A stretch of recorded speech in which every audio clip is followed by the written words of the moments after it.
I'm muted. More tech problems. Yay.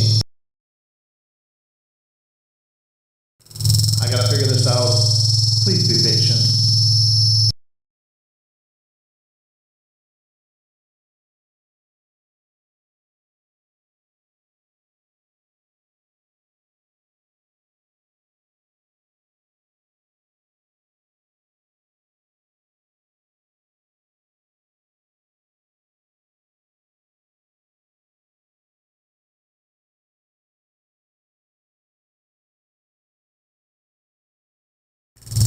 Check.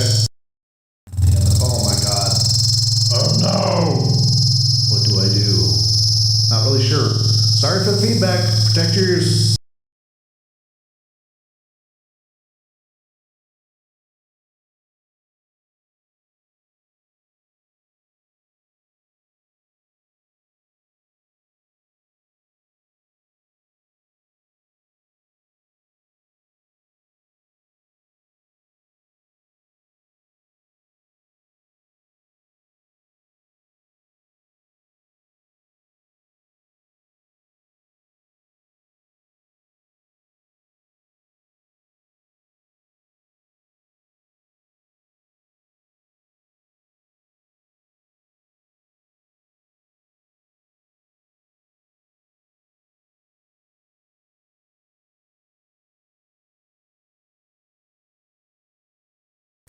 What's that? Oh, that sucks too.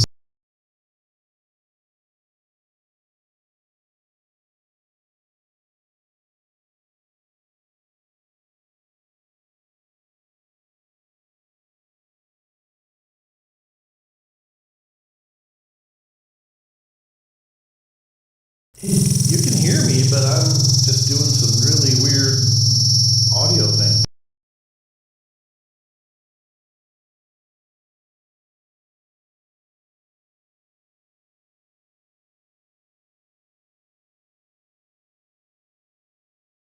Well, I would love to be able to figure this out, but it's being absolutely terrible. I don't know why. Huh. That's really weird. I've taken down a few levels here that I shouldn't have to, but I'm doing it now just for the sake of the show. I don't know.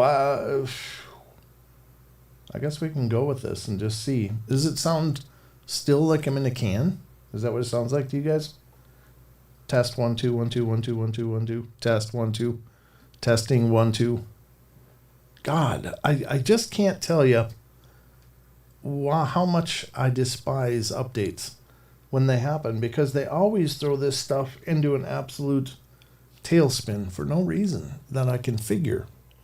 I just don't understand. I've got like panels and panels of stuff up here. Much better. You know what? I'm going to go with this. Sorry for the audio quality. This absolutely sucks, but it's the best I can do right now. I don't know what's going on. I am really, really perplexed. Does it sound normal to you guys? I can't tell you how much it's absolutely maddening and frustrating, because a short echo. You got a short echo, yeah. But that's what I'm hearing too, Sparky. You're right. I can hear a little slap back in my ear, and it's driving me crazy. I don't know, guys. I don't feel comfortable doing a show that I don't feel proud of, you know. And this sound is not making me feel real proud. So, that's crazy. That is just crazy. I don't know what happened. I know an update happened, but it happened before yesterday's show, and yesterday's show worked fine. Everything was fine. Now today, that couldn't be further from the truth, and I don't know what changed. I really don't know what changed. It's so strange. Other than it's got to be a driver or something that's routing differently than it did before from a driver update, and that's the problem I'm having right now. It's not the first time YouTube channel to be affected by it lately, Brent. Oh, is that right, T-Bone? So other people are dealing with this? It sounds good to you. Good, Larry and Shirley Bell. Thank you. I appreciate that. So here's the thing. I'll put it up to a vote to you guys. You know, we're obviously going to have some volume issues on some of the transition screens and stuff, but thank you, Sparky. Keep going. We all just need to pretend we're in a ballpark. And up to bat is Brent Thomas. A swing and a miss. Thank you, Sparky. I appreciate that. All right. You know what? They always say the show must go on. Although I'm really, honestly, I'm prone to just go, nope, not tonight. I don't want to put this out there. I already got a dead space from when it was muted, because it shouldn't have been muted, but it was muted. And now we got this weird echoey thing that seems absolutely out of control. For some reason, if I crank up this volume where it should be, then it goes like this. So it's rerouting stuff in a weird way that it didn't before. So I will leave it up to you guys. Do you want me to continue and do a show with this different volume and sound? Or would you prefer that I came back another day when it's working better, hopefully? Put it to a vote. Let me know what you think. What do you want? One, you want it to go, the show to go on. Put a one in chat if you want the show to go on. Otherwise, if it's just frustrated, I don't think I fixed it. It's still hearing it in my ear, but it's more subtle. So if you want me to continue the show, give me a one in the chat. If you think I should just scrap it for tonight, okay. So I don't see anything else. If you don't think I should do the show, hit a 0. Looks like everybody's saying 1. Okay, well, you know what? We'll go with it. I do apologize for all of the audio things going on, but we'll just make the best of it. I love doing these shows with you guys, and it would wound me greatly to kill it now, but it also wounds me greatly to continue on knowing that it sounds like ass. But I don't get to pick this, unfortunately. It sounds better on your end. Okay, we'll go with it. All right, guys, we're just going to go with it. We're going to do a show with this really damaged audio tone, and hell, we'll just have fun. This kind of sounds like when I first started, when the audio was all crap anyway. Yeah, thank you, T-Bone. I appreciate that. It doesn't sound like this. Okay. Well, thank you. I appreciate that. All right, well, we'll continue. I guess we'll just roll with it. We're going to be getting to the news here in a moment, and then we're going to get to the Discord question of the week. Special thank you to Chucky Danger for continuing to champion the cause. And we will get on to what the hell is that? And then we'll get to some Cryptid Corner and see where the hell we end up. My videos sound worse, so let's go. Fair enough. Thank you, Sparky. I appreciate your vote of confidence. Steve Saunders says it sounds good to him. Retro, Barry says. Yeah, absolutely. Good to hear you guys over in Facebook piping in. I haven't seen anybody over on X yet, but that's okay. Not sure anybody pays attention on X and Twitch, and Twitter, for that matter. But I'm glad you guys are here with me, wherever you're with me, and we'll just keep going. What the hell? What do we got to lose? Already sounds like hell, and why not just continue to sound like hell, but have fun doing it? There you go. Let's get into it. It's time for the news, folks. Find out what the hell is going on in the world outside of the despicable audio. Here we go. Time for the news.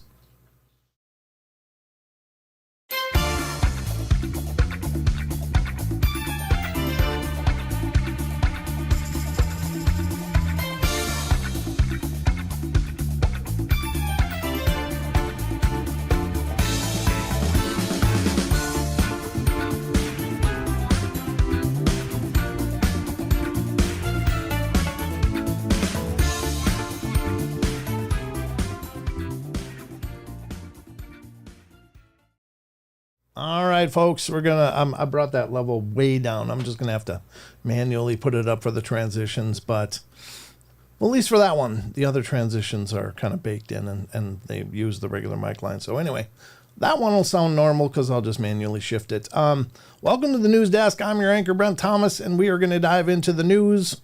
I've got a few, or at least a couple articles to go through tonight. Anybody heard of any news? Let me know. I only had 2 articles tonight, maybe 3. I can't remember if I pulled up a third one or not. I think I might have, but I might not have.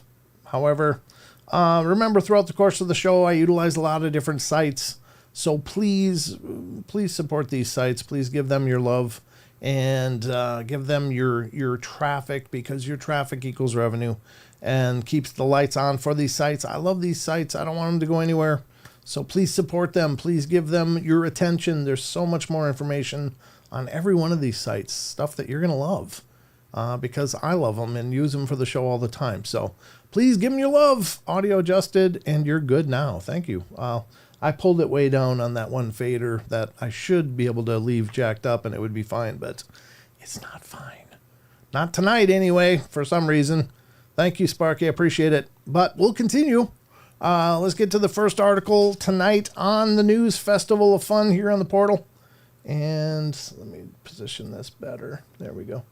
I think that should be good. From unexplained-mysteries.com comes the first article.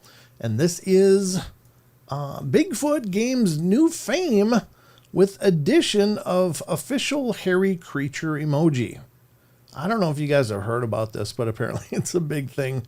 Joining the ranks, such as the poop emoji, smiley faces, and so much more. Apparently there's now a hairy creature emoji, celebrating Bigfoot, Sasquatch, skunk ape, whatever you want to call it.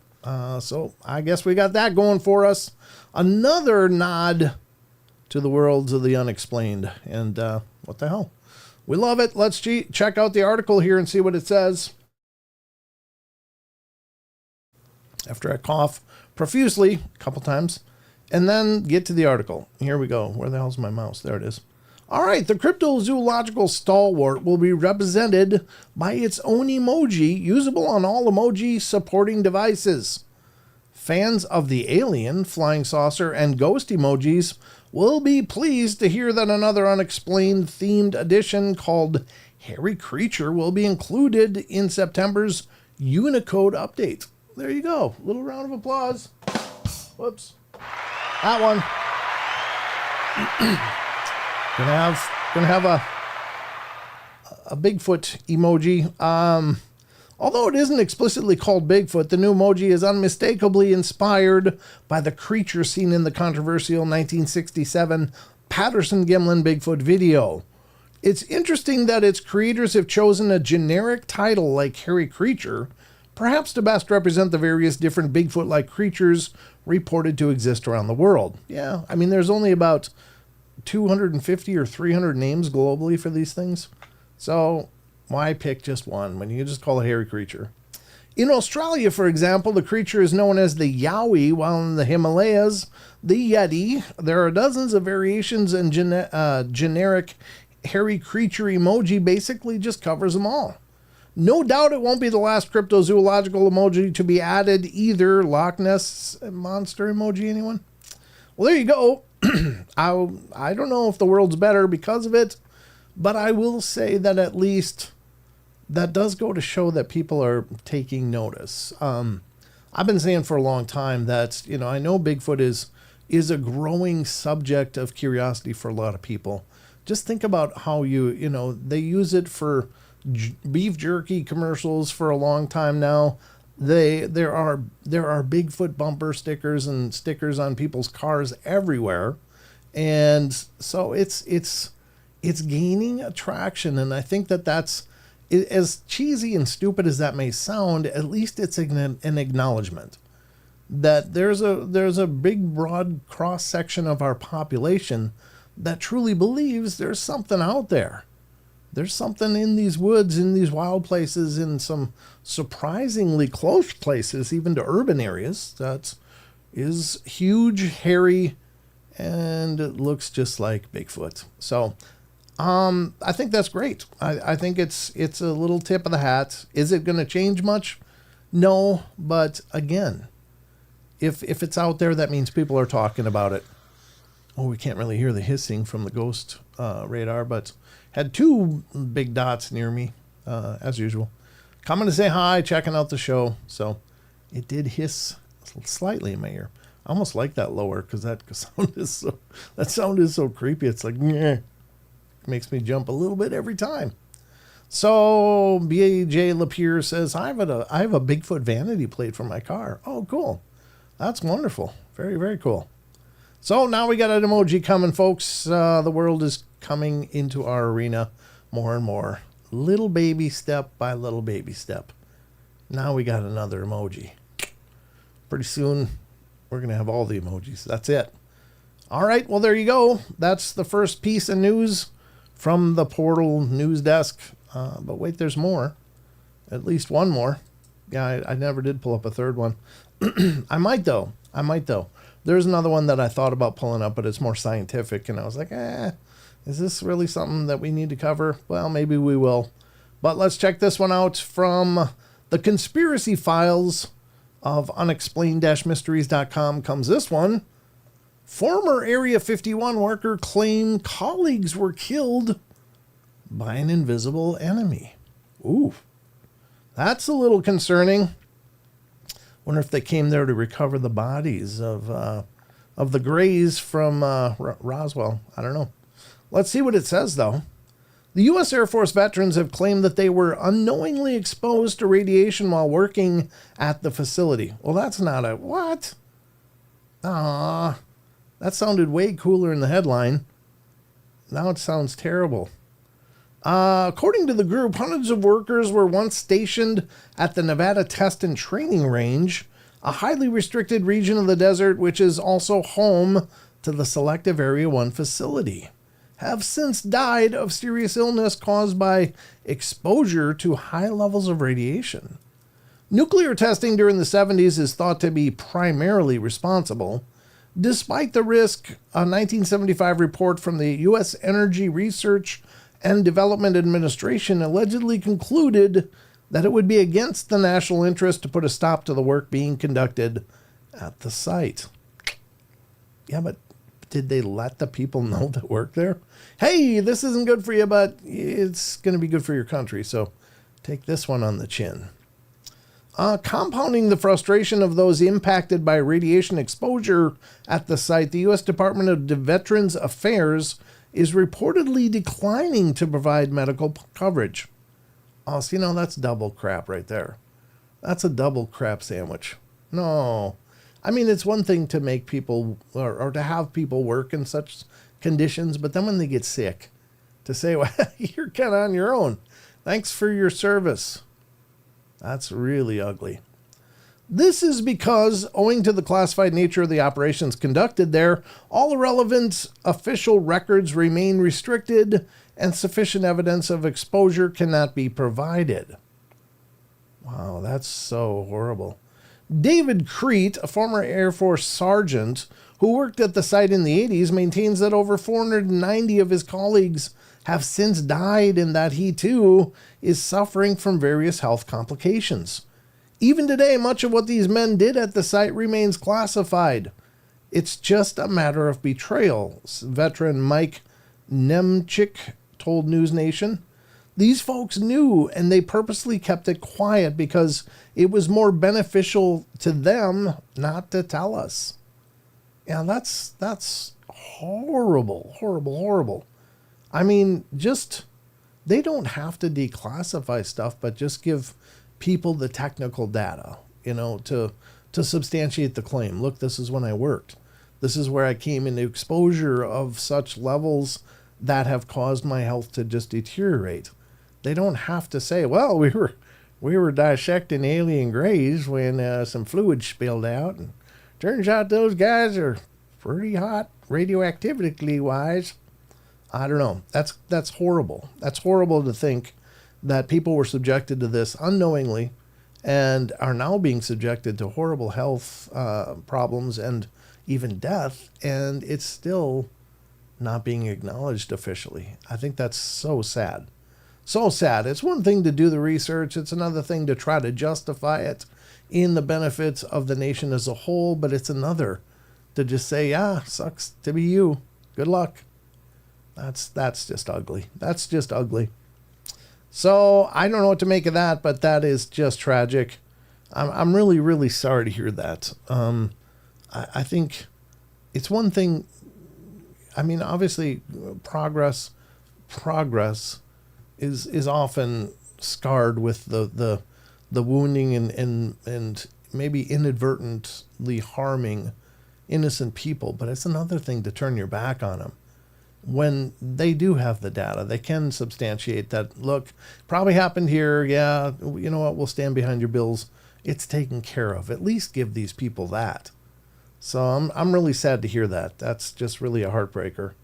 But, I mean, it's things like that that make you think, I love this country. I love this country desperately and completely. But if the country is not going to stand behind the people that put themselves out there, what is the benefit to serving?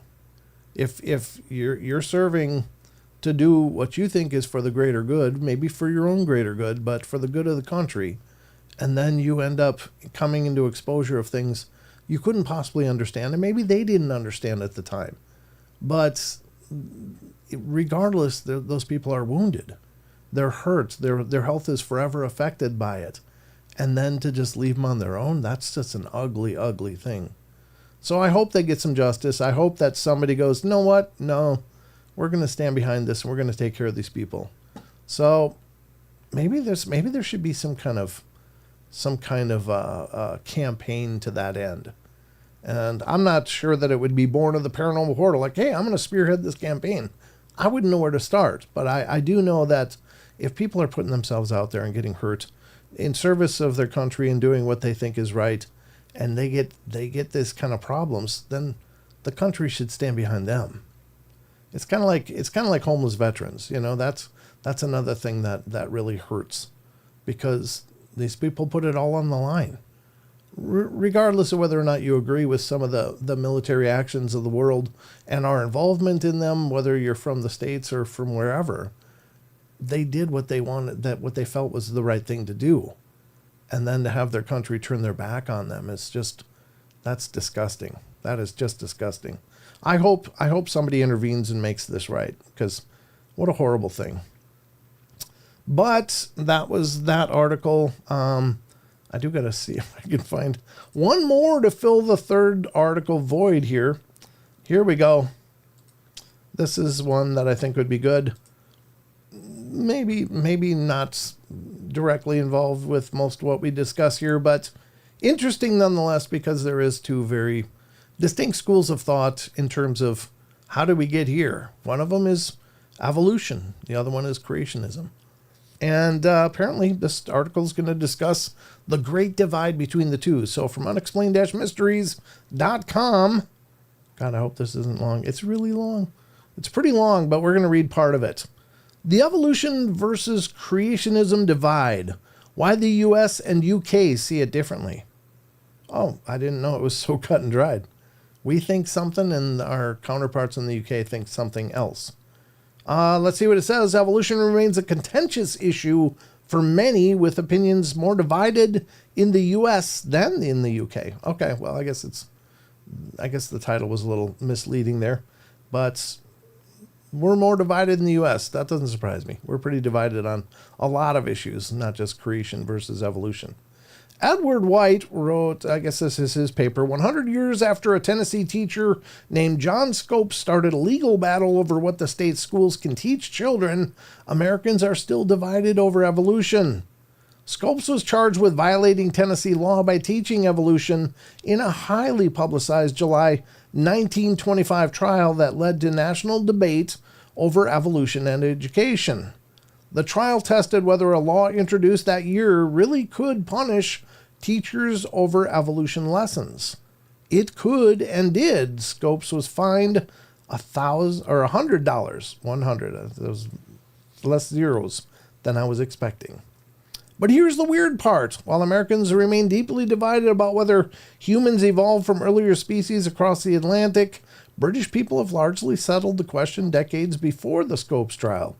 According to think tank Pew Research Center data from 2020, only 64% of Americans accept that humans and other living things have evolved over time.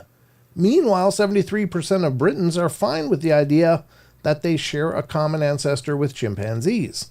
That 9% point gap might not sound like much, but it represents millions of people who think Darwin was peddling fake news. From 1985 to 2010, Americans were in what researchers call a statistical dead heat between acceptance and rejection of evolution, which is academic speak for people who couldn't decide if they were descended from apes or Adam and Eve. Well, there you go. I'm going to put a link to this if you guys want to read more. I think it's maybe interesting. I don't think I really want to know more, but it was a last second grab to fill the void of the news tonight. Man, I can't believe the show started so crappy. But I put the link in the chats. Going lurk mode, got to get back to painting. Good job, Josh. Love to see what you're working on, man. Post some pictures in the Discord. You got some incredible talent, brother. All right, so there you go. This has been a production of the Paranormal Portal News. So I hope you guys take something good away. Maybe you learned something. Maybe just some ideas, some thoughts. I don't know. At least I hope you're entertained. Let's get back to the rest of the show.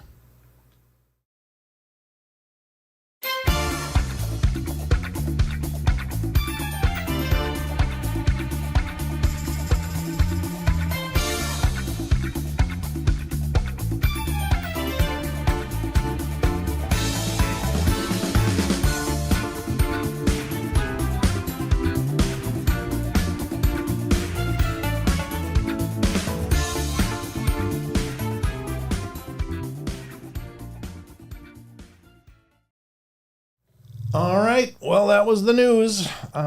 Just manually pulled that back. There we go. All right, that was the news. Hopefully you're more informed now than you were before. Because I saw John Temperin read, I ain't no monkey, and I thought of negative. So rather than were, I said weren't. Weren't like ain't. I ain't no monkey. I ain't no monkey either.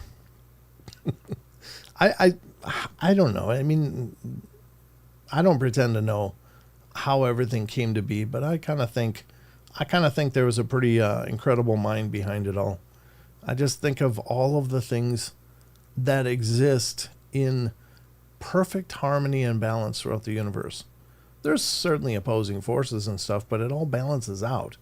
And what are the odds that all of those things would not just cascade into some kind of atrophy or entropy, so to speak, where, how did it go from more simple to more complex in violation of entropy? So I think that's pretty fascinating stuff. Good to see you, Barbara Mora and Car Juice over on the Rumble. John Stevenson is here, of course. Phil Funk is here. John Temperin. The Johns are represented. Rachel gets it right. Thomas Dougal, good to see you. He says, I'm an alien hybrid. Well, you're a hell of a hybrid, brother. Good job. I think hybrids should be represented as well. I think so too. Erica Stover's here. Good to see ya. And anybody else? Andrew and Gnomes Trucking Express. Good to see ya. Thanks for coming in. The Goblin's here as well. I'm just seeing the names that are popping up and more recent. Oh, hi, Mark Eddy. Good to see you, brother. Good to see you, Mark Eddy. Of course, working with Mr. Brian Bowden quite a bit. Mark's a great guy. He and I have been chatting here and there. Wonderful. And Miss Hoggle is here. Good to see you. Great to see you. I've missed you. Virax is here. Good to see you, Virax. And Phil Funk, Karen Alberding, Season of Promise. Hello to you. Welcome from over on X. Checking out the show. Great to have you. Sorry, I'm having a lot of technical difficulties tonight with my sound. So I'm trying to manually override all that and make it work. But this ain't the show I'd like to introduce you to, but it's the best show I got right now. So hopefully you're tolerant. Uncle Brent. Hi, Isaac. How's the baby? I've been seeing the pictures. Looks awesome. Everybody's got that new baby glow at Isaac's house, ladies and gentlemen. Isaac and Kirsten welcomed baby Ethan on the 16th. And so baby Ethan is now among us, and hopefully out there listening to his Uncle Brent.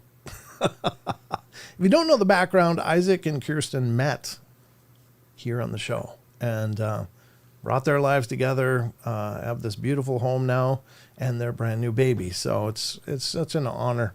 Very cool. Sharon Sunshine, I don't know, according to the Bible, man was made in God's image. If it came from monkeys, then God would look like a monkey. So I'd rather God didn't look like a monkey. Sorry. That's some good thinking. I don't know.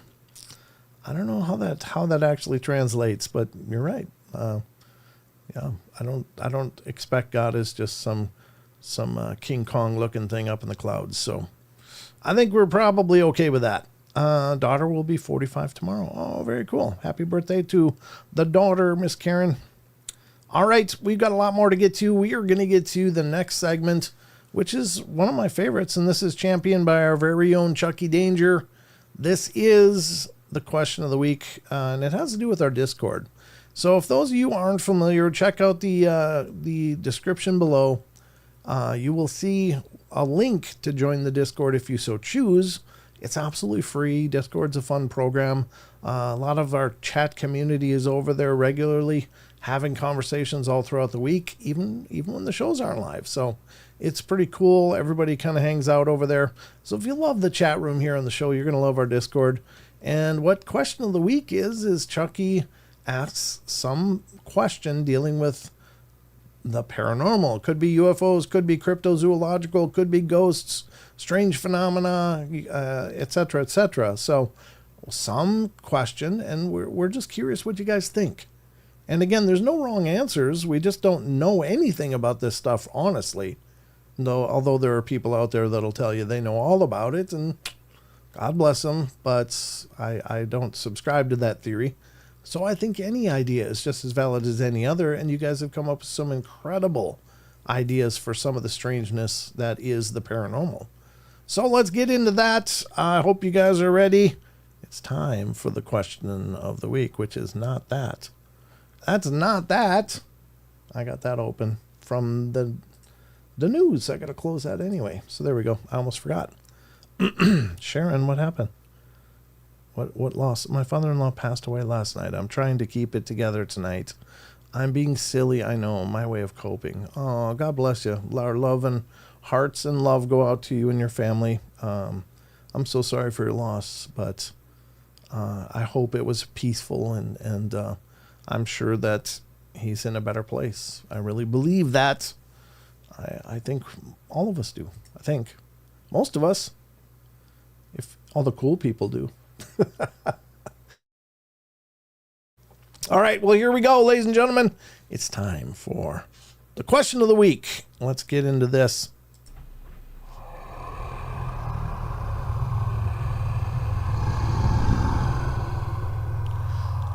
I can only drag that fader up a little bit because I get that double kickback. The echoey audio is kind of killing my show tonight. It happened after an update. For those of you that are maybe tuning in now, I started the show muted, didn't even realize it, and then realized, oh, I'm muted. So I unmuted, and then I found out that I'm now in echoey hell. So I've got to manually do faders and stuff just to keep it sounding somewhat professional. So my apologies for the audio quality tonight. I'm doing the best I can. But the chat all voted that even though the audio is not pristine tonight, they voted that I do a show. And so in order to give the viewers and listeners what they want, here we are. So please accept the apology about the sound quality. Here we are, the Discord question of the week, ladies and gentlemen. This is where, again, we get a question from Chucky at the beginning of every week. And Chucky will ask some question, and that's where you guys can come in and vote. Now, this is the Discord community right here.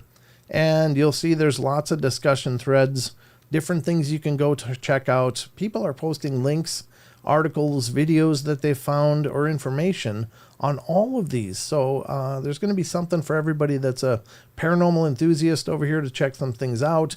Also, you guys are always trading ideas and sharing thoughts and stuff. And so it's a phenomenal community.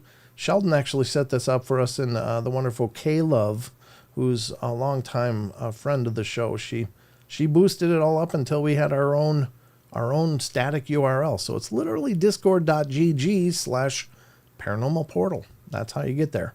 And then join. You can create a username, chat username and password.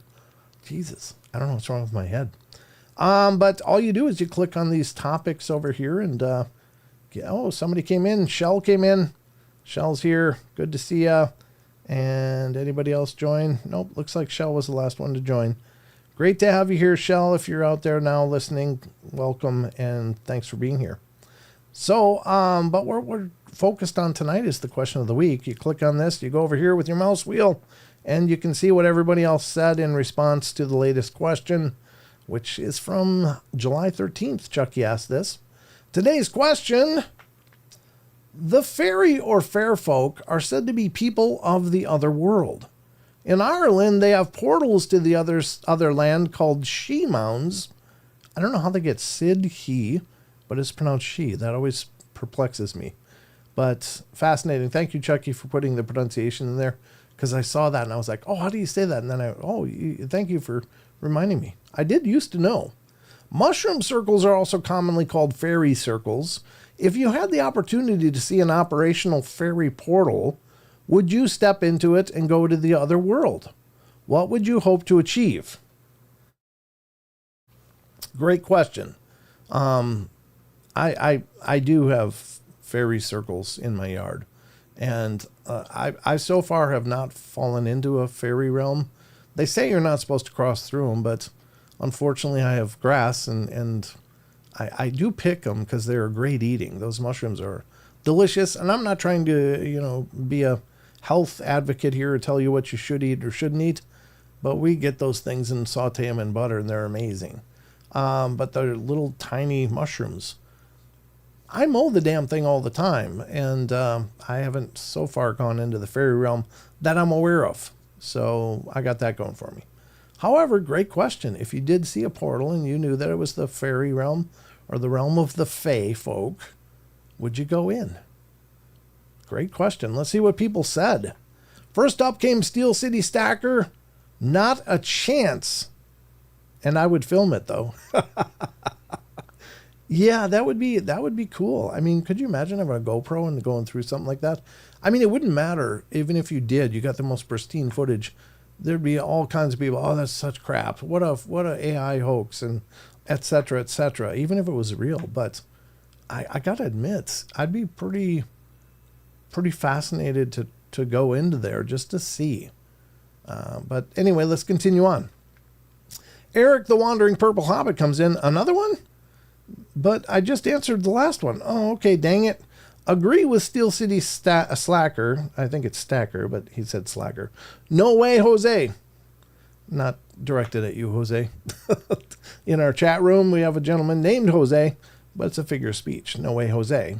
Not on your best day. Hey, let's get Sheldon and Don to strap a couple of cameras and take the leap. Then Brent could show us what happens during a week-long Paranormal Portal exclusive. I like how you didn't throw me in that portal with you, with those guys. Yeah, I guess, yeah, having someone to volunteer that journey would be pretty cool. It'd be neat to see, but yeah, good points. John T comes in next, says, I would never intentionally step into a portal, period. Probably the best way to live, John, honestly.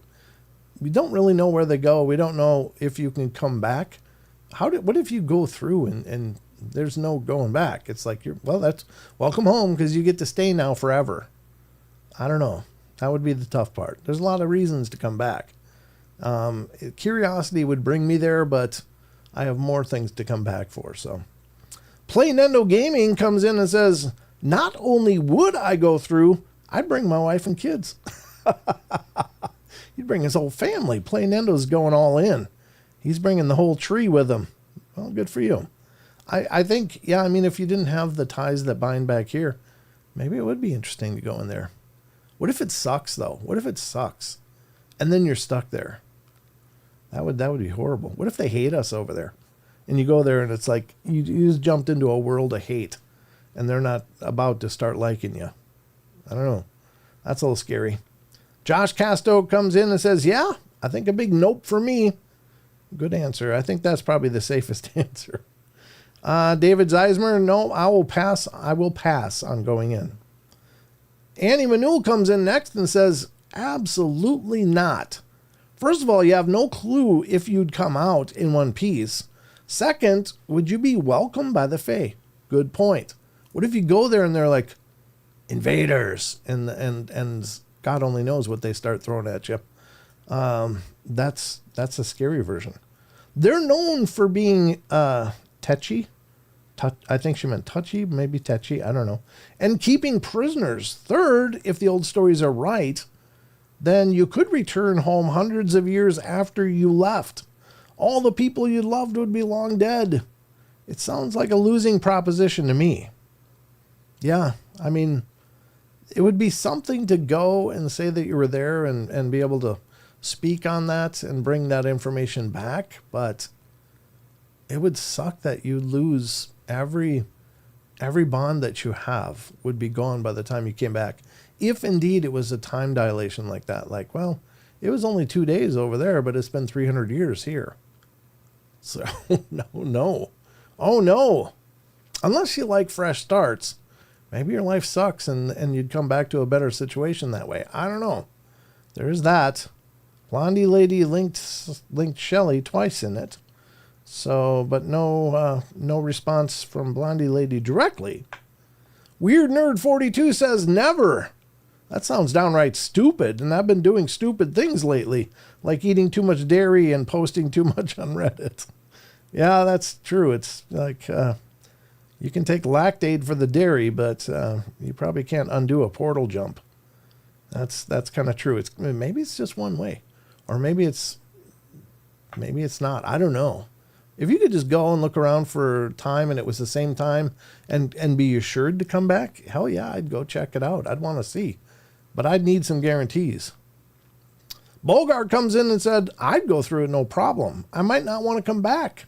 I'd like to achieve learning and understanding them, the fairy, hopefully become one. Yeah, wouldn't that be something? If you could go and you could earn your wings and shrink about, by multiples of about 5, and you'd take up a lot less space. Like a grape could probably feed you for a week if you're a little fairy. I don't know. BJ Lapierre says, nope, there are enough scary things on this side of that doorway into the unknown, and you don't know what might be a whole lot worse over there. Yeah. What if it was a nightmare land? Just horrible. Shar says, nope, I don't want to change the chance of not being able to come back or have something terrible to happen. Like some unimaginable death. In our realm, I would already be in trouble if I saw a beautiful black horse drinking some lake water. I'd definitely go pet the thing only to find out it's a kelpie. Off to the bottom of the lake I go. One shoe of mine pops up onto the surface as the only clue to my demise. Yeah, be careful of the kelpies. Those are like an aquatic horse that lures people to their death in the water and traps you underwater until you drown. Karen Alberting says, I would not. The thought of not being able to come back is frightening. That has happened with out-of-body traveling when you have to fight, in a sense, to get back to the body. So this would be, to me, sort of the same thing. I have no desire to do that. Yeah, fair enough. I don't blame you. You don't know what it is, where it goes, what is the situation over there. Barbara Mora comes in and says, I think it'd be a special find, but I'm not looking to go missing. I would document as much as I could before the portal disappeared. Maybe throw in a cam to see if I get some sights in there. Yeah. What if you could just throw in a GoPro and just drag it around and pull it back and just keep casting it in and kind of get an idea of what's going on over there. Maybe some samples, air samples, some vegetative samples. I don't know. I mean, it'd be an exceptional opportunity. Closing it all out comes Rachel. If certain circumstances in my life were different, I would go through. There is curiosity and fear along with personal obligations that do prevent me from going through. I'd try and get the attention of anyone on the other side to contact them. Hopefully it would be a good communication. I did fall asleep in a fairy ring in the park near my home a few years ago. I didn't know it was there at the time, and when I woke up, I saw it was in the ring of dark green grass. So maybe I did go through already, but I just don't remember. Oh, fascinating. I never laid down in the ones over here. I just mow them. So I don't know. Yeah, maybe that's the key. You got to kind of just lay down in one and take a nap, and maybe you do take a journey. But if you don't remember it anyway, what's the benefit? I definitely want to remember if I took a journey. But there you go. Great thoughts. I think pretty unanimously everybody's like, yeah, no. Just, curiosity, sure. Maybe if you could test it and maybe explore it safely from this side, sure. But taking that journey would be, maybe it's a one-way ticket. And maybe it's a one-way ticket right to hell. Like, oh, they look like cute, lovely fairies. They're dancing. And then you get over there and they're like 8 feet tall, demonic looking creatures. It's like, where'd the fairies go? There's no fairies here. So anyway, that was a cool question. Good thought experiment, Chucky. Nice job. I like that. Henry Dong came in. Good to see you, Henry.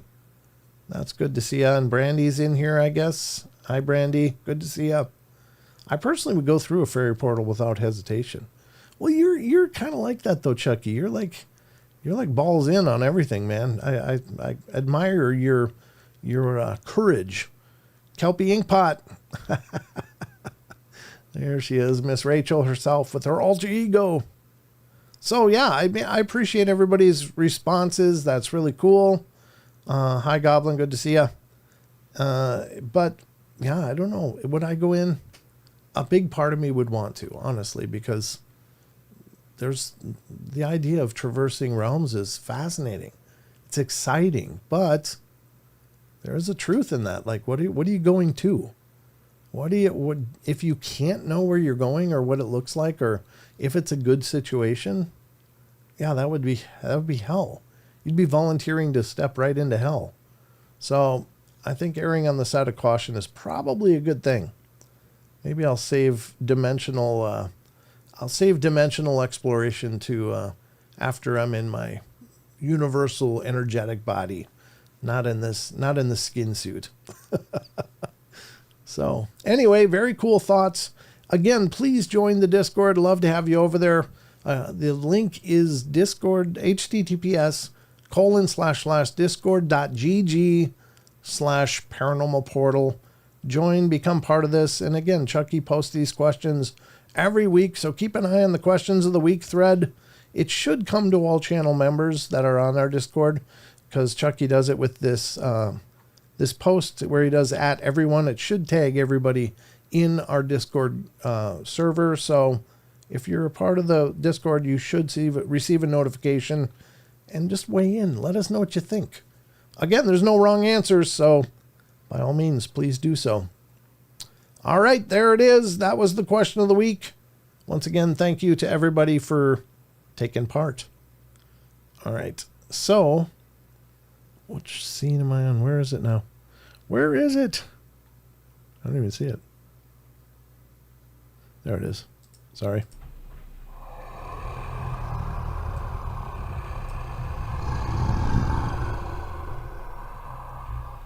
The volume's really down so you couldn't hear it, but it was there. It was subtly there, the growling of that segment. All right, now we're going to get to a new segment we've been doing for a while here on the show, and this is called What the Hell Is That? And it's been a fun segment to do. I've really enjoyed this because it's kind of a looking at alleged evidence of paranormal stuff. Oftentimes it's seriously hoaxy and goofy, but sometimes there's some real gems out there. We did quite a few of these last night. I've got, I think, 3 pulled up for tonight. The first one is one that I think is pretty cool. Let me close this first, because we're done with the Discord for now, and let's do this. What the hell is that? What the hell is that? There we go. Little manual. Heard loud. What does that mean? Heard what loud? What you heard loud? What Rachel says. Heard loud. I'm not sure what's going on. Am I missing something? You guys hearing something in the mix? Yeah, I love Chucky's questions too. They're very, they're very off the beaten path. Like Chucky asked questions in that when I had first started the Discord question of the week, and I was championing it as well as I could, but man, Chucky's taken it to a whole new level. Thanks again, Chucky, brother. You're doing incredible. I appreciate it. Oh, you heard the growling? You guys could hear that? Was it loud for you? Huh. It was quiet here. In my mix, it was quiet. So let me know. Let me know. But if there's any other audio anomalies or things like that, let me know, because I'm going to have a full fun fest for the next couple days trying to troubleshoot this away. I had also to troubleshoot right before the show, just getting the chats working. So I love these updates. They reset my life in ways that I couldn't begin to comprehend. I never wanted to. Thank you. I appreciate it, Jen. Jen was messaging me directly when I was muted at the beginning of the show. But yeah, I'll have to do that. She's talking about editing it. I hate when things go wrong. What the hell did I just do? I didn't mean to do that. Sorry. I hate when things go wrong because I put a lot of time and effort into these shows, and when things don't work very well, it's frustrating. All right, here's the first what the hell is that? This, I don't know what the hell it is. It's listed as tree trolls. It's coming from curious.chills on Instagram. And I'm sure it's kind of like too good in a sense, but it's not too good. It's just bizarre. I don't know what to make of it for sure. But we'll put it up on the screen. You guys can be the judge.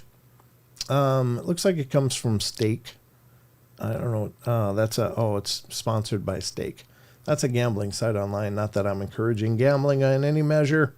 But anyway, these are supposed to be tree trolls. And actually, they put the same words on there as this segment is called, which is what the hell is that? So it's right on the clip. Looks like it was made for us. There it is. What the hell is that? This is a video. Whatever this thing is, it's moving. I'm probably pretty sure that it's some kind of hoaxy thing. Could be some puppet thing. It could be somebody dressed up to look like something with fake legs and stuff, but you be the judge. Here we go. Here's the video. I don't know what to make of it. There it is. It's moving. It's got like horns, glowy eyes. I don't know. I mean, it's probably somebody dressed up like a satyr just sitting in the trees. Could it be legitimate? I guess. I don't know what the hell he's holding, though. Is that his fingers? Is that what I'm looking at? These are fingers wrapped around something like he's chewing on it? Or is it some version of Pan sitting up there blowing on some wood flutes? I don't know. I've watched this several times just trying to look at what are we looking at here? What the hell is that? So that's as much footage I have. It says, deep in the Rub al-Khali desert, locals fear the Tree of Shadows. I don't know. I mean, is it impossible? It could be something legit. No, but it does kind of look like a satyr. It looks like it's kind of got the goat feet there. But I don't know what I'm looking at. Could it be real? Maybe, but what's going to sit there with a bright light shining on it? That's like a spotlight shining on it. And just chew on something nondescript there. I don't know. I don't know what the hell I'm looking at. What do you guys think? Let me know what you think. I hope it's not real too, honestly. That's pretty creepy if it is. But I don't know of the legends over there. I don't know the background to it. Moves too mechanical to believe it's real, the goblin says. Yeah, I honestly, I think it's just some guy geared up to look like something sitting in a tree. The glowy eyes are pretty good. Those are pretty good, but I'm pretty sure they're just reflecting light from that big spotlight that's on it. I just don't know what would sit there nonchalantly in a tree if it was some kind of creature of the night while it's being spotlighted by, I don't know, a 1,000,000 candle power lamp. And it's just going to sit there like, oh, I guess you can see me. Everything that's in the dark seems to want to stay in the dark. Something is right alongside of me there, like right here. I guess sitting on the desk. I don't know. So there it is. Give me a 1 if you think it could be real in chat. Or give me a 0 if you don't think it's real. I want to do a poll on this one. I find it kind of fascinating, kind of disturbing. But just given the nature that it's just sitting there in a spotlight, not moving, not fleeing, not doing anything. What do you think? Annie Manul says too mechanical. Okay. Yeah, you're not wrong. I don't think you're wrong. I think it could be just a animatronic of some kind. Somebody whipped up, put in a branch, and started filming. But everybody does seem very nonchalant about it. Like the camera's not shaking. It seems very staged, I guess, is my take.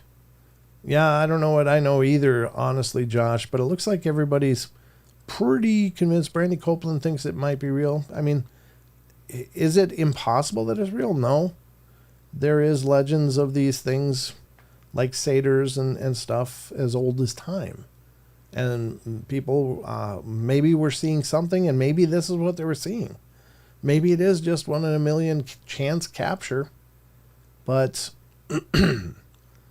again, anything you find on the internet, you've got to start with skepticism, in my opinion. Season of Promise says, nope, not real. I'm sure that you guys are right. Honestly, it's just, what are the odds it would just sit there and just, like, legs crossed in the tree, chewing on something? That just, it's kind of an orgy of evidence kind of thing. Like, oh yeah, it just happened to sit there while we spotlighted it and recorded very calmly. Yeah, I don't see that being the case, honestly. So, looks like some kind of primate, maybe a lemur, but it's got like horn protrusions from its head. It's got glowing eyes. Lemur eyes are pretty huge, honestly. So I don't think it's a lemur. It may be the size of a lemur. It's hard. Again, I don't even know the scale of what we're looking at. It could just be a little monkey, a trained monkey that's been dressed up and is sitting in a whatever the hell tree this is, or bush. So I don't know how big it is. I don't know how small it is. I don't know anything about what we're looking at, and it comes with no explanation. So chances are it's not real. But there you go. The first take from What the Hell Is That? But there's more. I always give you more. And we're going to get to more right now. So I can finally close that one. It is kind of disturbing though, honestly. Do you guys want the link to that? I'll put the link in the chat. And you guys can check it out for yourself. Maybe you'll see it better on your screen versus my screen shrunk down. But it's in the chats right now if you guys want to check it out. It's Facebook Reel. And again, it comes from the curious.chills Instagram, which probably has a ton of this stuff on it. I haven't looked at their page, but most of these sites that have clips like this have hundreds of them. So probably some pretty interesting stuff to check out. All right, that's the first one. Let's get to the next one. This one is kind of fascinating. It might just be an artifact based on refresh rates of security cameras. The security cameras don't have like a camcorder type of refresh rate. It might only be a few frames per second. So when you see apparitions on security cams, they could just be the fact that the refresh is so slow it's not really registering an image and it appears very ethereal or ghostly. But I thought this one was interesting, so we'll check this one out. And what does this one come from? This one comes from Red's Creepy Clips on Facebook. Red's REDD''S Creepy Clips. And this is on Facebook. And I know this channel has a ton of these videos too. I see a ton of them through my Reels feeds. But let's check this out. I wonder if I can shrink the height. I don't want to shrink the video. I want to keep it as big as I can. So here we go. The next one. And then we'll get to a poltergeisty kind of one here in a minute. Coming up next for the third installment of this. But here we go. Here's the video. Basically all it says is this dog is alerted and barking to some kind of apparition that it sees. And you will see it kind of run by right here. Again, it could be an artifact of the camera, that it's actually a person running by, but the refresh rate is so slow and so low that it kind of just appears ghostly. But let's check it out. You guys can be the judge. Have a dog on CCTV footage. While the dog is on the porch, he reacts to what seems like an entity running through the yard. Let's watch. Here it is. Oh, I don't like the sound. We're gonna kill the music because I don't want to get dorked on the sound. So keep watching. The dog is barking, looking, and there it goes. Now it looks like a pair of pants running by that are mostly translucent. I don't want to say transparent because transparent you can't see it all. It's transparent. But it looks like translucent, like light is coming through. So what are we seeing? I don't know. So we'll watch it through again, and then I'm going to ask you to vote on this one. I'm kind of curious what you guys think. Do you think this is a capture? And once again, I do need to reiterate, the security cameras generally have lower refresh. You'd think it would have grabbed at least one frame. Do you think this is a capture? And once again, I do need to reiterate, the security cameras generally have lower refresh. You'd think it would have grabbed at least one frame things move. It's kind of curious that the only thing we catch is a kind of a foggy pair of pants running by, but the dog's tail stays pretty solid and looks like it's there. So is it buffering? You guys buffering? Buffering like crazy. Oh no. Well, I'll just keep it running. But when you can, just vote. Let me know. One, you think it might be a real capture? Everybody's buffering bad? Really? How are we doing? It doesn't show any buffering here at all. That's weird. Wouldn't the dog buffer too? Yeah. The dog would, I would expect, would also be foggy if it's just a refresh of the camera, but it is something to consider. I don't know. It could be a matter of the lighting too, that the sensor's really picking up this because it's well lit, and maybe not picking up this to refresh because it's more in the shadow back here. But okay, we got some yeses. Rachel thinks it's real. T-Bone, yeah. Elaine, Josh, Michelle, and Chucky all think, yeah. 111. It's a skunk. Yeah, I like the one last night. Everybody's saying it's a skunk. I don't think this is a skunk either. So I think it's interesting. Sharon's kind of halfway on it. I don't know. It could be a very good capture of a presence. And I'm not necessarily saying it has to be a ghost. It could be something else.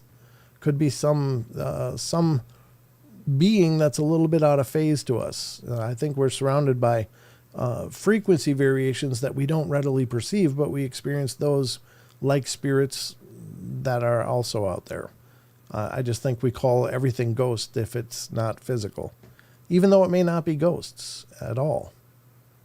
So I think it's a possibility that it is. Again, the dog stays pretty solid, but whatever's running by is just barely a wisp.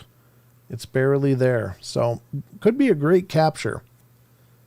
Again, I'm no expert on this kind of cameras. I've just heard that, like when you get the ghostly person jogging by, it can be because the camera doesn't register enough change to refresh the pixels. It's kind of a power save feature or something like that.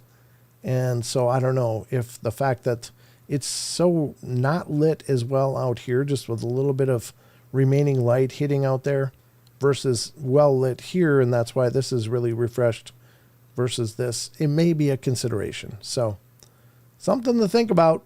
But there you have it, the second clip. But wait, there's more. Let's get to the last one tonight from this series of clips. For what the hell is that? I've got one more for you, I think one more. What else do I got? Maybe I got two more. Oh, I do have two more. I got two more. The last one's kind of a famous one. It's been around for a long time, but we're going to check out this one, which seems to be showing some potential poltergeist type of activity. You be the judge. At least ghostly activity. Is it possible it was captured? Sure. Is it possible it was hoaxed? Sure. This is another one from Slapped Ham. I love Slapped Ham. And they've got some great stuff out there. So let's take a look at Slapped Ham. Definitely get subscribed to Slapped Ham on YouTube if you're not already. It's a great channel. They do a great job reviewing it. Just like Nuke's Top 5. Great channel as well. I've been a fan of both of these for a long time. Well, let's check it out. I don't know what we're dealing with for sound, but here we go. This looks like several different things. How you doing? I'm Callan and this is Slapped Ham. Today we're looking at some super creepy things that have been caught on camera that are starting to freak the internet out. I just love Slapped Hit that Ham. subscribe button and get ready for more creepy content. Just like this. Just like this. I love that head cock. I shouldn't probably be replaying too much of this, but... Ever had a creepy feeling like you've been watched? But yes. when you turn around you realise there's no one there. Well, ooh, I hate that. When nobody's there and you know you're being watched. Ugh. Creepy. You're going to get a little echoey from me this time, but hang in there. this video, uploaded to the Slapped Ham subreddit by Mundo, it seems that the poster managed to capture video evidence that someone was indeed watching him from afar.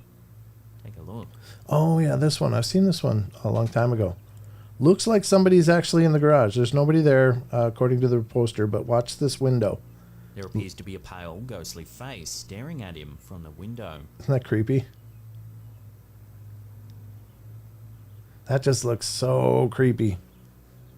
The poster claims that he captured this unnerving footage early one morning while he was taking an outdoor whiz on his aunt's property in Gainesville, Florida. He goes on to... Taking an outdoor whiz. Yeah, that'll do it. Those outdoor whizzes will expose you to all kinds of weirdness. Be careful when you're whizzing outdoors, folks. I'm telling you. say that at the time he captured the footage, all his family were asleep. Isn't that creepy? He also notes that his family has Look at a that darker face. skin tone, unlike the... Look at that face. That looks pissed. They even got the scowling eyes, like, "Argh." You know, like, that is not what you want to see looking for your, apparition looking from your garage. That's not the face you want to see. You want to see someone happy, like, oh, hey. Like Grandpa is fixing the lawnmower, even though Grandpa passed away a decade ago. Okay, that's happy. This face, that doesn't look happy. That doesn't look good at all. face seen in this video. As the footage continues, the poster actually goes to the window to get a better look inside. He's gone. However, as he does, the face seems to just disappear. Now, I will say that as he approaches, the perspective changes, and you get a lot more of the sun and the sky reflected back. So it's possible it was lost that way too. Could be someone in there, but that doesn't look like a normal face. He even points the camera inside the room, and there's no trace of anyone anywhere. Yeah. Creepy. After the clip was posted online, several viewers wondered why the video suddenly ended just as he peeks inside the window. The poster's response was that he was using Snapchat to film the incident, which... Oh, yeah. Snapchat doesn't take long footage. Well, there you go. So is that some ghostly, poltergeisty kind of thing? You be the judge. I'm kind of curious what you guys think of that. I think that's a great capture. I honestly do. I see nothing. Man from the West, you saw nothing?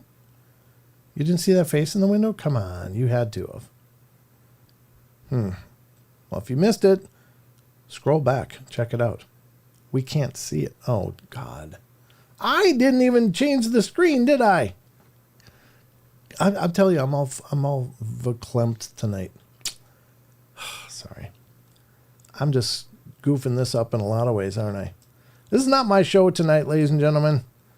This is actually my evil twin. I'm going to go back and replay that. Sorry. I wish I could fast forward a little bit. Some of these you can actually fast forward on, and some of them you can't. That was the actual image that they just went by. But we're going to have to go through this again. I'm going to mute it this time, and we'll just watch the footage. Sorry about that, folks. I don't want to keep replaying Kellen talking about it and stuff. Because I'll probably get a copyright spanking if I'm not careful. Although I consider this fair use because we are breaking this down. But Slaptam is amazing. Please subscribe to Slaptam. You're going to love their collection of stories. So, again, they set up the shot. Man, I suck. I suck tonight. Man, I don't know what's going on. I'm all out of sorts here. There's the window in question, although it's being superimposed on this phone for the sake of this, but I'll play this part again. Look at this upper window. This is where you're going to focus your attention. It looks like there's a face there. Ghostly face staring at him from the window. And I'll pause when it gets to the... It zooms in and gives you a better shot of the face, but it just doesn't look good. The poster claims that he captured this unnerving footage early one morning while he was taking an outdoor whiz on his aunt's property in Gainesville, Florida.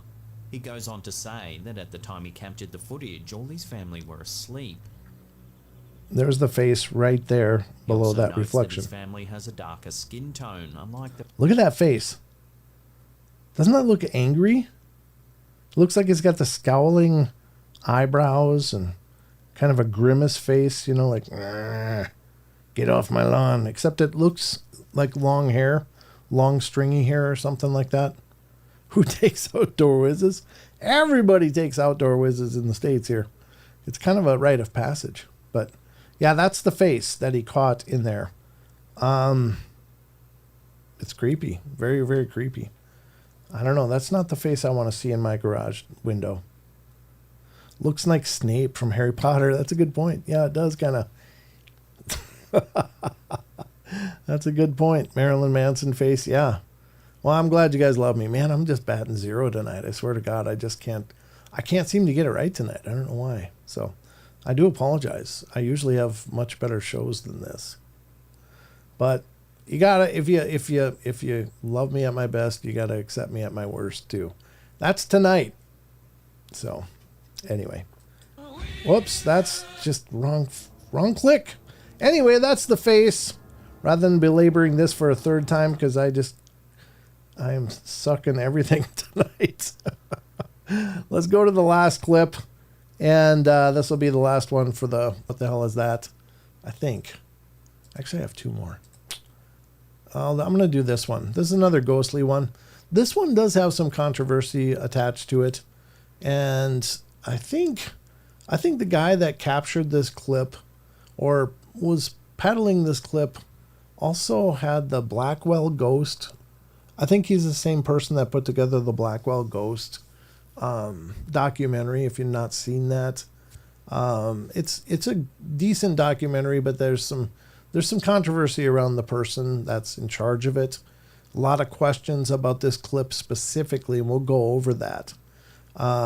This one, on first glance, in listening to the dialogue of the clip and watching what you see on the screen, it seems like it's all right there in front of your face. But there is some questions, and I'm going to point out some questions that have come up about this in retrospect since it was released a long time ago. This is not a new clip.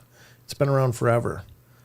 Some of you are probably familiar with it just from this screenshot. So it's screens for Moon 109. This is from Haunts and Hollers. They're the ones posting this. This isn't their video. Again, the person that put this out there is also the one that put together the Blackwell Ghost video out. That's a documentary out there, and you can check that out. So let's check this out and see what you guys think. I'm going to turn on the sound because there is sound important in this clip. I'm hoping there's not music, but we'll find out. So it's apparently a security guy. Works in a hotel, and there's complaints of screams coming from a room that's not occupied. Wait 1 second, John. Amy, are you there? Yeah, John says he hears the screaming coming from that room. And I hear it too. But we're sure that no one's checked into that room. Correct? John, just wait. We're going to get a hold of the police. So John, just wait. John doesn't wait. He goes right for it. Amy, John's going to enter the room real quick just to check, make sure, see what's going on. Watch this area after he goes in. There goes an apparition right there. Watch these lights. John, are you there? Okay, Amy, John wants you to call the police right now if you don't mind. He says no one's in there, but that all of the furniture has been turned upside down and A man named Julio. So there it Perez is. with his friend. Now here's the controversial part of this clip. And I'm going to turn down this so I don't echo. The controversial part is John's on a walkie-talkie. They only work when you're squeezing the button and talking. If he's got a handset right there, you squeeze the button, you can see him talking into his chest as he's holding this thing. Now, when he's let go and he's got his hands free, you shouldn't be hearing anything.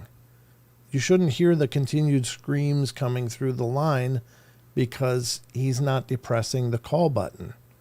So that's a bit of controversy. The other thing is that when he's talking into it, all you hear is like that. You're not hearing his voice at all, and yet you're still hearing the screams that are coming through. I don't know any more specifics than that, but those are some questions that have been raised. Well, he's not holding the walkie-talkie. Why are we still hearing this dialogue between this dispatcher person and someone else named Amy, and this guy's named John, and there's somebody in the intermediary there? But how can we still hear what John is hearing without him depressing the thing? So it seems like it's edited, at least in that respect. I don't know to what degree. I don't know what the true story is regarding that, and I've never heard a rebuttal from the guy who released it, again, who also did the Blackwell Ghost documentary. But that's the big question marks about this clip. It's like, wait a minute. How can we hear all of this? Again, let's play it again. Keep those things in mind as you're watching it and try to make sense. what's going on, John? He sounds like a Star Wars. There's no one checked into that room. There should be nobody in there. Wait 1 second, John. Amy, are you there? Yeah, John says he hears the screaming coming from that room. And I hear it too. But we're sure that no one's checked into that room. Correct? John, just wait.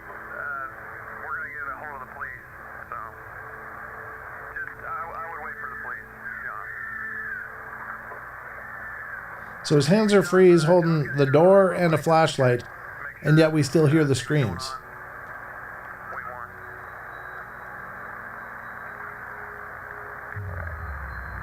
one. Then the apparition comes out.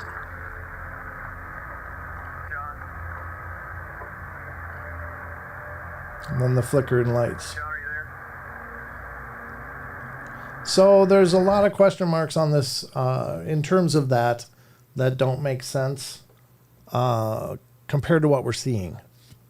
Now, it was said in the chat, well, it's easy to add audio later, but why? Why would you? Why would you need to, or why would you recreate that audio just for the sake of this clip if the clip already had sound? Unless that wasn't recorded and all we're looking at is footage, and then they redubbed a recreation of it on top of it, could be.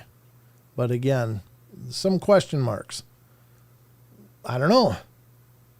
Why is the HQ as loud as the screams, but not John? Yeah. John's the guy that's going into the room there, and when he talks, it sounds like the teacher on a Charlie Brown show. You know, why can't we hear his words? So it's curious. There's some questions. Brent, do security cameras have microphones? Not usually. Usually they're visual. In the terms of a lot of CCTV cameras, they don't usually have audio. They're just visual representations. In my experience, I did work security. I did work corrections. There are some that have microphones on them, but again, if this what we're seeing was picked up by the camera, then we wouldn't. How would we hear the whole discussion? We would only hear the parts where John is talking. If he's got an earpiece in, if he's doing it over speaker, it would be very faint and in the background. So even that doesn't add up. So anyway, I don't know. You guys be the judge. I think it could be a great capture, and then for production reasons they've added to it. I don't know. Very strange. Lots of reasons you could add additional audio to existing footage. It's very straightforward editing. Yeah, I mean, I do audio editing all the time to footage. It's certainly not hard, but it's definitely painstaking efforts were made to make it seem like the audio of the clip. But again, I'm not saying it couldn't be real footage and that the event couldn't have been real, but it does make you wonder, why was it doctored? What was the point of that? Because they could have just told us a narrative and showed us the footage of these were the screams were happening. He went in, he wasn't supposed to. And then I guess the furniture was thrown all over and the carpeting was torn up. It was a real mess in there, but nobody was in that room. So I don't know. Lots of questions. And I think there's, when you have that many questions, it's hard to say this is real. But what do you guys think? Do you have any opinions on this one? Real? Yes. Give me a 1. Not real. Give me a 0. I want to know. Where's the elevator? I don't know where the elevator is. That's a great question. Now, a lot of times, depending on the size of this hotel, we don't know if it's just a motel kind of thing or a hotel, but they actually have like a side hall where the elevator bay is. It's not uncommon to not see the elevators, from one. So yeah, a lot of not reals. Okay. Yeah, I'm kind of the same opinion. I wanted this to be real because I saw it. I was like, oh my God. But then I was like, yeah, what are those? Why? How are we hearing all this with him not depressing the walkie-talkie? So Michelle Wolfong thinks it could be real. And it could be. This could be a real capture of paranormal events, but the audio editing is the big question mark. It's like, why? Why would you add that to it and remove the authenticity of what the event was? So, yeah, here are a ton of lookers, so we're more careful. Yeah, I don't know. There you go. That was the last one I think we're going to cover tonight. So there you have it. This has been a production of...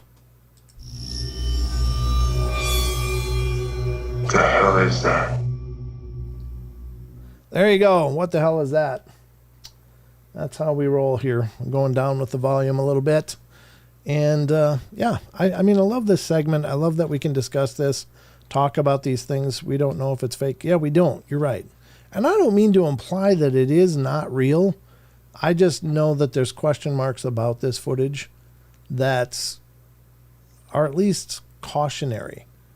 And the reason I started doing this segment was not to say, well, this is real, it has my stamp of approval, or this isn't real, but it's just to examine these things and look at what are the question marks, what are the things that make you wonder, like, what is this all about? And also to point out AIs, because AI fakes have been growing a lot lately. So Lenda says that video is 100% fake. And it could be. It could be. It could be an absolute fabrication from start to finish. I don't know. It's curious. I don't know if the apparition looks real coming out of there or not. It's very ambiguous humanoid shape, kind of, but it's just a lighter coloration, which would be easy to mask out and layer on top and make it look like it emerged from the room. So there's not, I mean, none of this is impossible to fake, but it might actually be a good capture. I don't know. But the question marks are enough to make me go, well, if they weren't legitimate about the audio, what else is not legitimate? So either leave it in the pristine shape of the actual event and narrate what happened on top of it, or just let us know if it's all a fake. So that's my opinions on it. I still like this video. I think it's interesting. It's just, unfortunately, I'm not sure I can get behind it completely. So there you have it. Oh, I don't know if I turned off the what the hell was that? No, I didn't. There we go. I turned it off now because it is time for the last segment of our show tonight, Saturday night. Hopefully I can get this last part right. Oh, God, I can't believe how many fails I've got on the books tonight. It's certainly not my best work, folks, but I don't need the shows to be perfect. I just hope that they are. So anyway, we can't believe anything anymore. Well, I don't know. I think I believe in all of the stuff that we cover on this show. I'm just not sure that some of what people are peddling as evidence is really evidence. And I don't think it helps the movement to put out hoaxy stuff to try to be sensational or to get clicks. And once it emerges that it's fake, it discredits all of us, and I don't like that. So that's kind of my motivation for this. Little brother is watching. That's Spaced Out Radio. Absolutely. All right. But anyway, I love that segment. I love doing those. I love reviewing the videos with you guys and just pointing out the question marks. Hi, Erica Stover. Good to see you. All right, let's continue. We got to get to the cryptids. Excuse me. Because there's still cryptids to do. If we got cryptids to do, we got to do it. And we're going to do that now. Not that you're going to hear it.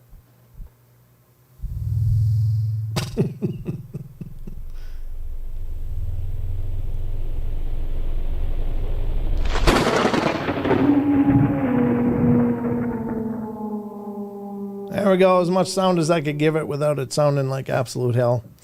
There it goes. It's time for the Cryptid Corner, ladies and gentlemen, where we dive into stories of cryptozoological encounters. Got some Sasquatch Chronicles blog coming up.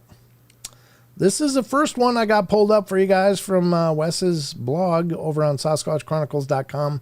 Please check it out if you're familiar with the podcast. Obviously, it's one of the greatest podcasts out there. But his blog is really incredibly well done and updated as well. So give that your love too. Stop in there. He often posts these listener emails, which I love. And his blog goes back years and years and years. So there's so much of this stuff that we've never touched on the show. But this one comes from July 19th. A gorilla face looking in at us. Don't you love when those gorilla faces are looking in your window? Ugh.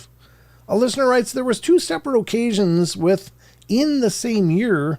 It happened once when 8 years old and another when I was about 9. When I lived in the town of Allen in western New York. We lived on Basswood Hill, and our family owned about 10 acres of land, but our neighbors each had 250 acres of land, and they were hunters, so really only were around on the weekend or in the hunting season. So they'd let us in their property whenever it wasn't hunting season. And me and some family members all around the same age as me built a fort in a heavy pine tree area. It was fairly cold out. It was late October. Well, we were going to build a little campfire, but I decided to sneak a pot from in the kitchen and put rocks in there too, just to hold heat. 8-year-old take in mind. Well, as we were sneaking items in and out of our kitchen on our way back to the fort, I saw in the tree opening a face of a gorilla looking at us. And I ran away along with the other kids and grabbed our bigger pocket knives and went back to see, but it was gone. The other encounter was on the same property, but in the summer. Me and my nephew were going to camp out back, and as we were bringing the tents out, something caught my eye on our hayfield. We assumed immediately it was a black bear, and they were common in the area, but as we looked longer and the sun was setting, we realized this thing was massive. So we got our binoculars, which these binoculars were garbage kids' toys, pretty much, but also gave us a slightly better look. Well, this thing kind of was shaped like a gorilla once again. I just remembered seeing very large shoulders, and it was on all fours, but it had its rear end towards the ground. I don't know if you're familiar with the movie Tarzan, but we grew up watching it. And it reminded me of Kerchak, the head ape. But we went inside to find an adult to show them, but by the time they came out, it was gone. I think that is fascinating, but also incredibly unnerving to think that there could be a full-grown Sasquatch crouched down looking at little children. Not because I think they're going to be creepy and stuff like, like a pervy person or something, but just because there is stories out there from the First Nations of them taking children and women and never to be seen again. And I don't know. Is that the case? Maybe. So are these kids basically in danger? Is it looking at them going, I could go run down a deer or just grab one of these little guys and have a snack? I don't know. I don't know if we're on the menu or not. I don't like to think so. I like to believe that Bigfoot is this. I like to believe that it's this, benevolent forest guardian kind of creature, an elder of the forest, so to speak. And I like that thought a lot. It's just I can't not listen to the wisdoms of some First Nations tribes who've had horrible experiences with these things and nightmarish. So I don't think you can dismiss that. And that's the part that's like scary version. That's the scary version of it, is it's watching them. Probably out of curiosity, honestly, because nobody got hurt. It didn't do anything aggressive. It didn't move in on them, and it could have taken them. Could have taken probably 3 of those kids without any problem whatsoever. Just boom, they would be gone. None of that happened. So it does lead me to believe it's more of a curiosity thing. Like, what are these little bald monkeys up to? And they just sit and watch. Because I think they are exceptionally curious. I think they're exceptionally intelligent, and also they find what we're doing fascinating. And so they watch and they try to experience what we're doing. But it is concerning, especially when it's children, because if something like this acted aggressively, a kid would have absolutely no chance in hell of protecting themselves. None.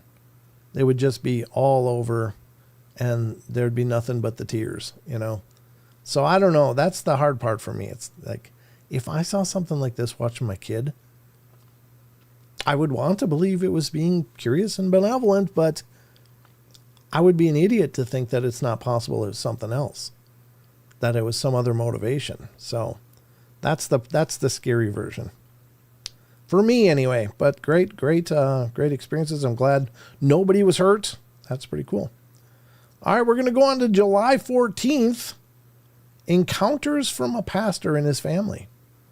A listener writes, my wife and I are pastors of a church here in Oklahoma. I want to tell you about my family's Bigfoot encounters. Number 1, it began in the early morning hours of my wife's mother's death. Her mother and father live 10 miles east of Ponca City, near the river. We got to the house about midnight or after. The first thing we noticed were the coyotes were just going crazy, howling. But also the cattle were bawling, and you could tell they were scared. They were across the highway near a creek that comes off of the river. And when everyone was there, we were waiting on the funeral home, and we all went out on the front porch. Everyone heard this loud, swooping start. I don't know, it's swooping or whooping. One from near the creek across the area across the river, but also one behind us about 100 yards. It says propel. I don't know what that means. Propel. My wife and I decided to walk out towards the highway, and I started hearing this throaty breathing above my right shoulder, way above my head. After a while, my wife said we need to turn around and go back, and so we did. I purposely didn't ask her if she heard anything other than the swooping while we were walking. Well, she told me she heard the throaty breathing, and something just kept telling her, you need to go back. And so we did. The weirder thing is, when we headed back, there was no more throaty breathing. It's just weird. Number 2, my son Jason and I were fishing on the river outside the city, and it was around 10 or 11, and we packed up to go home. While I went to the car, my son was following me. He was on the phone telling his girlfriend we were on our way. All at once, he came running to the car, screaming for me to get out of there and that there was a monster. Well, I found out he heard some movement in the bushes and went to check it out, and he came face to face with a 6-foot Bigfoot. Wow, that's terrifying. Number 3, a few months later, Jason's fiance and I were taking a ride at about 10 p.m. And we decided to go where Jason saw his Bigfoot. Well, I was joking, saying, "We want to see you. Show yourself, Bigfoot." And we got down by the river, and all at once, we saw something huge trying to hide itself behind the guardrails by the road, where the road makes a loop to head back on the road we came down. Well, we were freaked out and scared, but also amazed. We drove within 5 feet of it very slowly because it was hunching down, thinking it was hiding. We got a very good look at it because its size and body features. Number 4, a couple months later, Jason, his fiance, and I went back to the same place to fish. It was late, about 11 or 12 o'clock, and we were getting ready to go home. I took a bunch of gear and started toward the car. I could clearly hear footsteps in the tree line and branches snapping. I also heard what sounded like a gorilla huffing. My son's fiance started up when I was at the car, but my son stayed there. And she brought up a load of gear that she had to go pack back and help him get the rest of our stuff. Well, it took a bit, but when they got back to the car and started off, my son said, "I saw it again." His fiancée told me she heard footsteps pacing her, going and coming. When she slowed down, they slowed down. When she sped up, they did too. She said she could also hear branches snapping. I asked my son, "What do you mean you saw it again?" He said she went up the first time. He started getting really sick feeling and laid down on the bank. He heard something and said he looked back to the tree line and it had come out and was between the trees and him standing in the grass, looking at him. As his fiance came, it left. She helped him get to the car and we left. Later I asked about when he started feeling better, and he said when we left, the sick feeling just vanished. Makes you wonder if that's an infrasound thing. As we looked at these encounters together, we are sure these were 3 separate Bigfoots. We believe it's a family. These are our encounters so far. If you'd like to visit with us, we would be more than happy to visit. That's fascinating. What are the odds? And that's the fascinating part. It's like there are people that are looking for these things their whole lives and will probably never see them. And then there are people like this that happen on them once, twice, 3 times more. And I don't know, maybe it's a familiarity thing because they were familiar with that area and maybe these beings were familiar with these people. Oh, they're back. Oh, they're here again. I don't know. But they do seem to choose the encounters, right?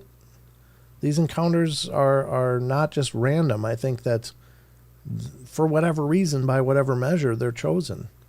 They are selected. Like, oh, these people are nice. We can feel that they're nice. They got a good vibe. Let's say hi. I don't know. It's strange, but it's just crazy that so many people look for them.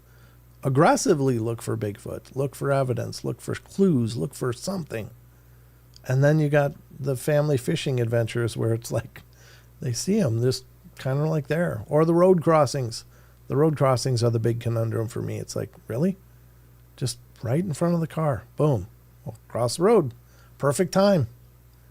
It's like they want to be seen sometimes, but most other times they don't.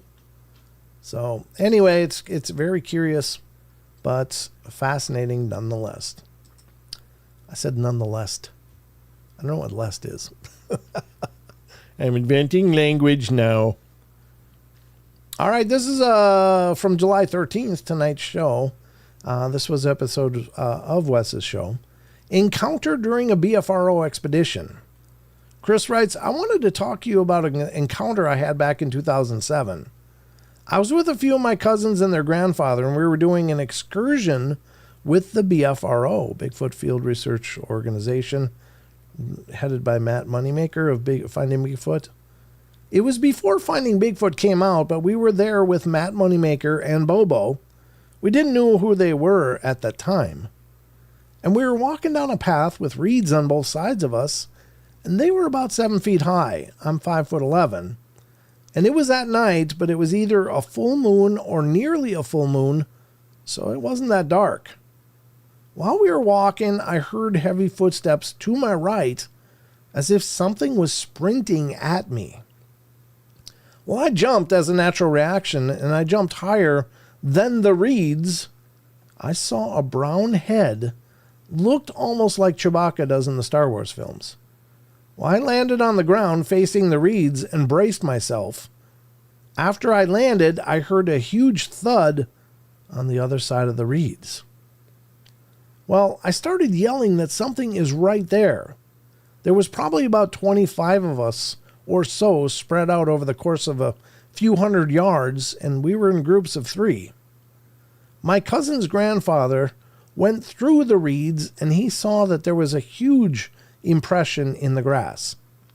Another group about 100 yards from us told me to quiet down. After this, we had rocks thrown at us, and my youngest cousin said he saw red glowing eyes. There's more to the story, and it's quite long. Well, I got a little annoyed at the BFRO because they never documented our experiences on their website, and it seemed like they didn't believe us. Bobo brought his truck near us and said he saw one of them that night too. We will be speaking with Hugo. Hugo writes, I live in Southern California and I'm reaching out with a couple of encounters I've had. I don't know if you want to put them on your show or not, but either way, I'm already writing the email and might as well tell you about them. I have one possible Bigfoot encounter and the second one is different. I don't know what it would be classified as, but I do have video of it. Could be a really big orb, but I'm going more on the UFO perspective. I have pretty clear footage and a picture of it. I apologize for my spelling in advance, but I'll start with a brief story of both. In 2022, my family and I took a small vacation to Squaw Valley, now recently changed to Yokuts Valley, after I got out of the hospital from getting COVID. I think I might have covered this one the other night, but we'll keep going. Yokuts is the foothills of the Sierra Nevada mountains between Kings Canyon and Sequoia National Park. I was in very bad shape. Cardio was shot to hell, and we got an Airbnb with a big cattle ranch in Yokuts for 9 days. During those days, weird things played out. After listening to your show, it was just like everything people talk about, even to the dog's behavior. To cut it short, my wife and I heard what we think now was a Bigfoot. She woke me up at around 1 a.m. to a sound I couldn't really hear because I was half asleep. Well, she describes the first part to me because I was half asleep, but the sound we both heard was at least 10 to 15 seconds long. From a scream to a deep roar and then back to a scream. It was something I have never heard before. I grew up on a farm and I'm an outdoors guy, and it scared the hell out of me. It's too long to write about with all the details, but we believe now it was a Bigfoot. The second encounter that I have proof of happened in a small town named Wrightwood in 2023. I'm a farmer and deliver produce to that small mountain town that's not too far from home twice a month.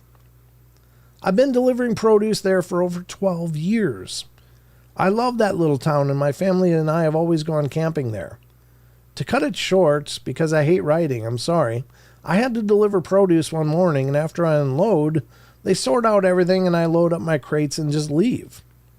It takes them a couple hours, so I grab a coffee and always went to a spot called Inspiration Point. It overlooks 2 mountainsides and has just a beautiful view. I noticed something flying at a high rate of speed and moving the way that a plane or drone or anything I could think of move. Moving the way that a plane, drone, or anything. I wonder if he meant not moving away in a way like those. Then it started disappearing and reappearing. I looked down and my phone was there, so I started filming. I have a couple of videos, but the main one shows how it moves at an astounding rate of speed, stop, and then just float, and then it takes off and disappears. But when it does, you can see in the video, I don't know how to explain, like waves that come out of it just as it disappears into thin air. The video Hugo got is under the members section. Check it out if you have a moment. Well, I can't check it out, but that sounds fascinating. I think that's wonderful. Very cool. Very cool stuff. I actually have a couple more from Sasquatch Chronicles. I do want to hit this one because this is one I've had open for a while. And I got to encourage you guys, especially those of you from Australia, but if you're not, check it out anyway. There's some great stuff has been tabulated and recorded on Australia Yowie Research. It's AYR. And that's Dean Harrison's group, and they do a fantastic job. So if you're over in Oz, definitely support what they're doing. But if you're not, but you're interested in Bigfoot, check out their reports. I think the thing that fascinates me the most is something I've raised several times. So it's probably really redundant, but just think of the fact that I'm sure that Bigfoot and Yowies have a common ancestor, but it's probably from tens of thousands of years ago that they kind of branched off from each other. So for tens of thousands of years, these creatures have lived very independently of each other. But what's fascinating to me is that the behaviors, even with all of that distance, all that time, are identical between Bigfoot and the Yowie. Just identical.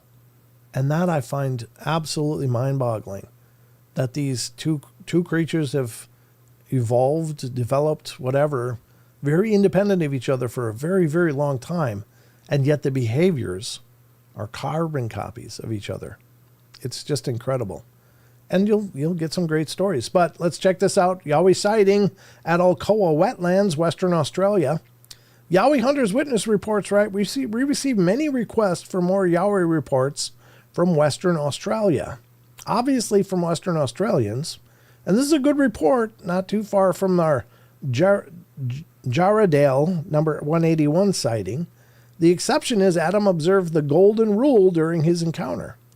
The nameless dread is also experienced. I have an interesting aspect of this is Adam wasn't affected by the first Yowie. It was the second one that had the profound impact. So I'm going to put a link to this into the chats, and I would encourage you guys to listen to this whole Yowie report. It is 13 minutes long, not too long, but Dean's got a whole series of these things over there, and some great stuff. So please check it out, listen to them, and support what they're doing over there, because I mean they're really documenting some incredible stuff over there. There's lots of wonderful Yowie researchers over there, so I just think gotta give them some support, give them some love. So that's happening as well. But that about brings us up to the end of the show. Again, my profound apologies for the volume and the sound and all of the issues I've had tonight, and not switching the camera like an idiot. So, some other night, fair enough. Man from the West 420. Good to see you, though. Thanks for coming in and checking out the show. I appreciate you stopping by. Again, I do apologize for all the bad show stuff tonight. Sorry, I got to take a drink.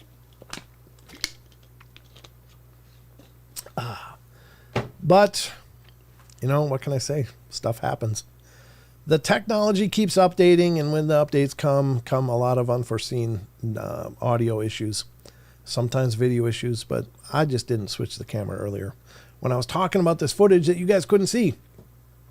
Another rookie move. But anyway, no bad show stuff. Thank you, Grandizer. That's Grandizer posts the address for the P.O. box for the Paranormal Portal. If you have anything you want to send, whether you want some artwork, you made some artwork and you want to send it to me, I'd love to receive it. That's the P.O. box address. You can also find that address on the very bottom of paranormalportal.net. But I love it when you guys send me stuff. That's exciting. It's like Christmas all year round when you guys send me stuff. I don't get a lot of stuff in my P.O. box, but it's there. If you've got stuff you want to send to the studio for me to decorate all the other walls that don't have stuff on them. The back wall, of course, is full, but there's always room for more, and it means a lot to me if it comes from you guys. So please feel free to send me stuff. I love it. If it's a crayon picture that you made, I don't care. Just send it over. I'd be really proud to have it here and to hang it up on the walls. I just like looking around on the blank walls and go, oh yeah, it's inspiration. You know, when you guys send me stuff, kind of reminds me, keeps me centered on why I do this stuff. It's for us, for all of us. You know, even when I get frustrated from like drivers and updates and sound issues, then I just look up and see your work around my room and it's like, oh yeah, that's why I'm doing this. The best of Brent Thomas on Paranormal Portal. Aw, thank you, Grandizer. I appreciate it. So anyway, that's going to wrap up the show tonight. Again, profound apologies for the mute start. I'm going to have to edit that out and correct that on my YouTube archive. But yeah, it's just stupid stuff. Just dumb stuff. It's frustrating. But I can't go back and redo it. These shows are absolutely live. Whatever happens, happens. And all we can do is roll with it. I'm glad you guys talked me into doing the show tonight because I almost went, nope, we're not doing a show tonight. Too many problems. But you guys said, no, we don't care. We want the show. So thank you. I appreciate it. And hope you guys continue to come back, continue to spread the word about the Paranormal Portal to other people, other groups you might be involved in that deal with the paranormal. I appreciate any and all your help exposing others to the shows, letting them know what we're doing here. I'd love to see this grow. So my crappy shows probably aren't going to help that a lot, but your endorsement will. So anyway, that's all I got for you. You guys take care. I love you guys.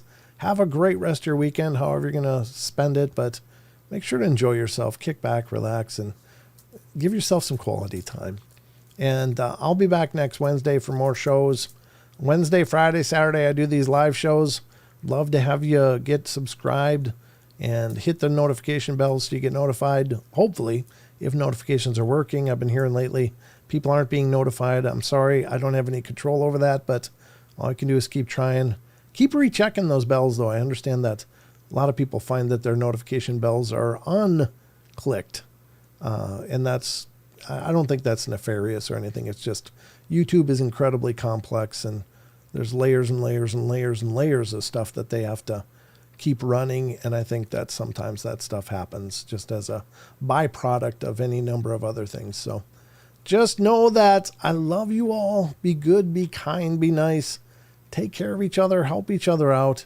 Find the magic in every day and remember to laugh as much as you can. I'll be back Wednesday. Watch for the new podcast. I think season 7 is going to start Monday, I think. Might have to push it back, but I'm going to try to get one out on Monday. So hope you guys will tune in and check it out. And that is all over the place. Yeah, absolutely. T-Bone says, yep, go check out BMR. Go over to Bigfoot, Michigan Rob. He's live right now.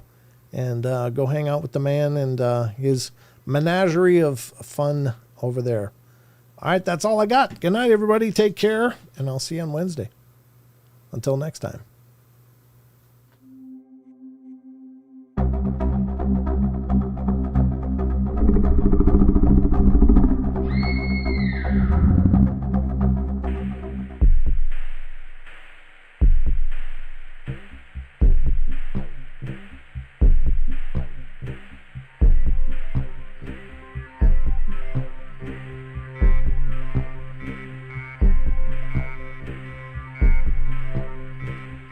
Woo!